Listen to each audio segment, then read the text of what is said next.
Now, this is Nantucket, and we've been coming here for, I think, about 35, 36 years. Usually celebrate our wedding anniversary.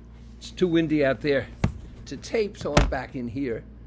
But this is our 57th wedding anniversary, but I'm not recording about that. The title of this episode is Furniture. Several years ago, well, maybe more than several, I had a client in Washington, the American Institute of Architects. These folks were terrific, and I helped them with strategy. For example, we had to reduce the board size and things like this. But they were tremendously, as you could imagine, creative people. And one of the years, they asked me to keynote their annual conference. The place had 50,000 members, half of all the architects in America, 100,000 architects in the U.S. at the time.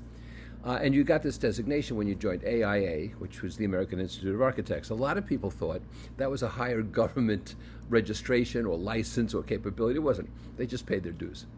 Pretty clever. And so they asked me to keynote their convention. It was in Washington, D.C., where their headquarters are. And we stayed at a Hyatt Regency.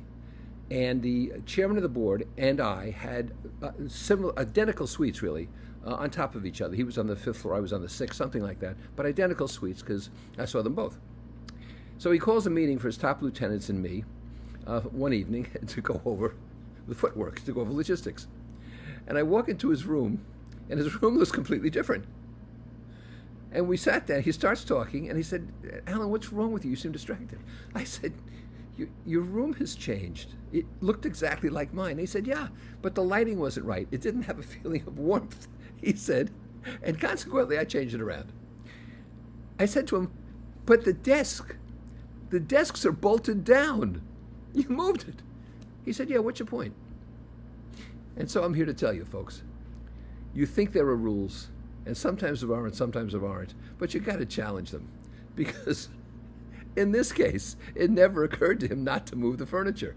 We got to break through, you know. It might never have occurred to you to ask certain questions to a prospect. Maybe you got to move their thinking.